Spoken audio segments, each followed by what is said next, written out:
mengenai Alas Purwo juga berkembang. Salah satunya adalah mitos jika tersesat di dalam hutan ini, maka kecil kemungkinan untuk bisa keluar. Bahkan jika meninggal di dalam hutan, jasadnya tak bisa ditemukan. Benarkah demikian?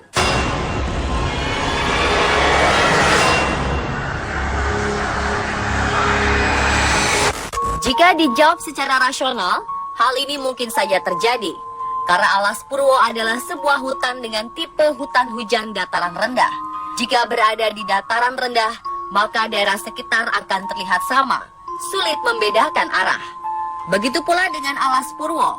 Di dalam Alas Purwo akan ditemui banyak daerah yang hampir sama dari arah mana saja. Belum lagi vegetasi yang rapat dan tumbuhan yang berjenis sama di sekitarnya. Jika seseorang masuk ke Alas Purwo tanpa menggunakan peralatan yang memadai dan persiapan yang benar-benar matang, tidak akan mudah untuk dapat keluar dari hutan. Hal ini bukan karena Alas Purwo merupakan tempat kerajaan jin atau sebagainya, melainkan karena sulitnya medan di Alas Purwo dan memungkinkan seseorang mengalami disorientasi posisi ketika memasuki Alas Purwo. Selain tingkat kesulitan medan, sisi mistis Alas Purwo seolah melengkapi mitos ini.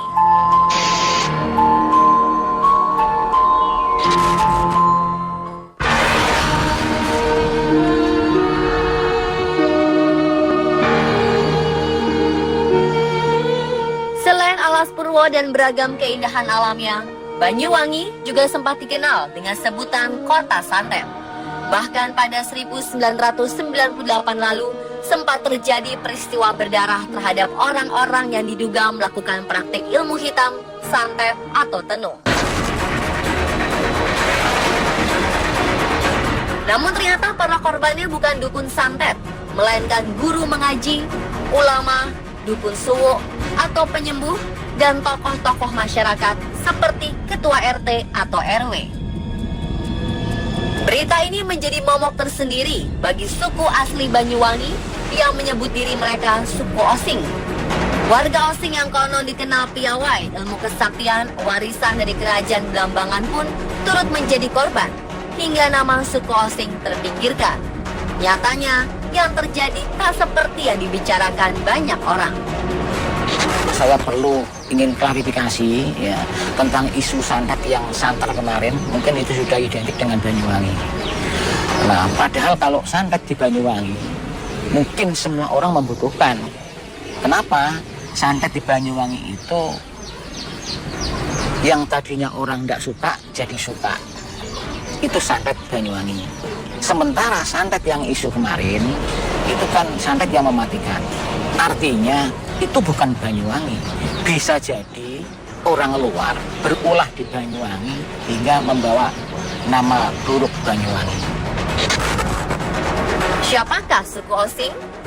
Dahulu suku Osing merupakan keturunan kerajaan Blambangan, salah satu kerajaan di Jawa Timur yang hadir di sekitar abad ke-18 untuk menutup identitas dari pemerintahan Belanda.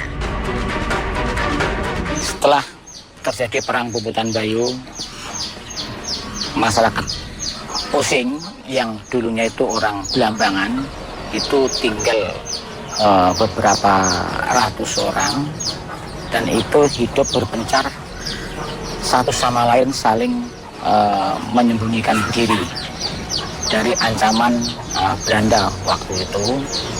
Karena waktu itu setelah orang Osing itu dianggap sudah habis, tapi masih ada keraguan dari Belanda ini, hingga ditanya, kamu orang Blambangan? Osing itu tidak. Jadi untuk menyelamatkan diri, untuk menutup identitas. Suku Osing juga memiliki bahasa sendiri yang disebut bahasa Osing. Hingga kini, suku Osing yang tinggal di desa Kemiren masih melestarikan dan menjalankan ritual-ritual turun-temurun seperti tumpeng sewu, tradisi mepe kasur, serta pecel itik.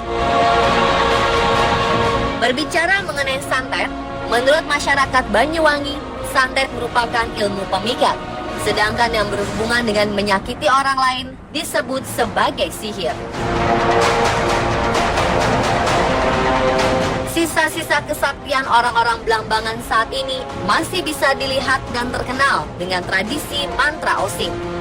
Mantra menurut mereka adalah doa sakral kesukuan yang mengandung magis dan berkekuatan gaib. Di antara mantra yang sering dipakai adalah sabuk mangir dan jaran goyang. Kedua mantra ini masing-masing memiliki kekuatan magis berlainan. Sabuk mangir merupakan mantra yang ada pada praktiknya yang digunakan untuk pemikat atau mendapatkan jodoh secara halus. Sedangkan jaran goyang merupakan mantra yang digunakan untuk memikat secara kasar. Biasanya pria atau wanita yang sakit hati pada seseorang akan menggunakan mantra jaran goyang untuk membuat pria atau wanita idamannya berbalik jatuh hati dan memohon-mohon cintanya, bahkan memilih mati jika tidak mendapatkan yang memiliki aji jaran goyang.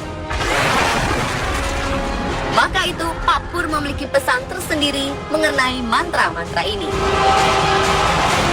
Mungkin untuk cewek-cewek, ya kalau memang ditembak sama cowok, kalau mau menolak, ya pakailah dengan cara yang elegan, yang halus, tidak membuat cowok itu tersinggung. Nah, kalau itu tersinggung, ya bisa jadi nanti akan jalan goyang berbicara di situ. Masyarakat suku Osing di desa ini juga masih melestarikan rumah adat mereka yang sangat unik. Selain arsitekturnya yang khas, rumah Osing syarat akan filosofis dan mistis. Salah satunya, setiap rumah Osing hanya boleh berdiri menghadap utara dan selatan serta berlantaikan tanah. Sejumlah warga sepuh menyebut ini merupakan upaya tolak bala terhadap gangguan ilmu hitam termasuk santet. Petilasan di daerah persawahan ini merupakan petilasan keramat bagi masyarakat desa Kemiren. Inilah petilasan Buyut Cili. Masyarakat Osing meyakini bahwa Buyut Cili adalah sosok yang mengayomi dan menjembatani doa mereka kepada Tuhan.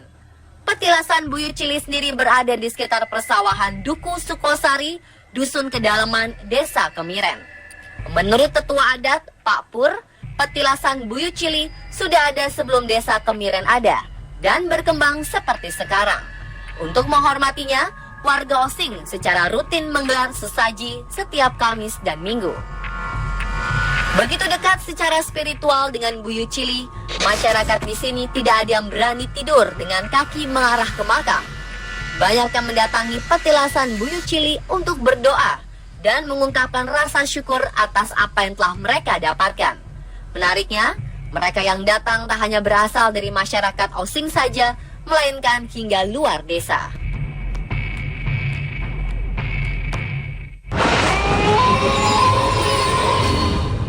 Banyuwangi juga memiliki tempat sakral lain yang cukup terkenal. Ya, Watu Dodol. Masyarakat Osing khususnya yang tinggal di desa Boyolangu memiliki keterkaitan erat dengan Watu Dodol. Di mana setiap tanggal 10 setelah Idul Fitri, warga datang ke Watu Dodol untuk melakukan ritual berdoa dan makan bersama. Mereka pun menaiki andong yang disebut dengan tradisi putar kayun. Karena letaknya berada di sekitar jalan raya, pada zaman dahulu banyak upaya untuk memindahkan batu besar ini. Hasilnya nihil alias tak berhasil. Ada yang mengatakan di zaman kependudukan Jepang, sebuah kapal pernah berusaha memindahkan Watu Dodol ini. Namun yang terjadi, kapal tersebut justru karam tanpa berhasil menggeser Watu Dodol. Tetapi jika secara kajian geolog ternyata terdapat sebuah alasan ilmiah mengapa Watu Dodol tidak dapat dipindahkan. Menurut Pak Aikanu, seorang pemerhati budaya, Watu Dodol merupakan batu beku yang di dalamnya mengandung besi. Tapi dari kajian geolog yang saya ajak ke sana, memang batu itu termasuk batuan beku yang obsidian. Obsidian itu ciri-cirinya adalah batuan keras yang di dalamnya ada kandungan-kandungan besi. Jadi struktur batuan yang ada di Watu Dodol itu nampaknya seperti itu. Mengapa kuat? Itu. Beliau juga memiliki pesan tersendiri untuk tetap menjaga batu yang berada di jalan penghubung Jawa dan Bali. Ya, apapun yang dilakukan oleh masyarakat kalau itu untuk konservasi, apakah itu memelihara batunya itu sendiri, memelihara sumbernya, karena mau nggak mau itu ada jalan utama. Kalau itu sampai rusak, maka jalan utamanya akan dipindah kemana? Intinya seperti itu ya. Mari kita pelihara bareng-bareng karena itu jalan utama yang menghubungkan antara Jawa dengan Bali. Dan pemirsa, itulah akhir dari cerita misteri series penelusuran tim On The Spot di Banyuwangi.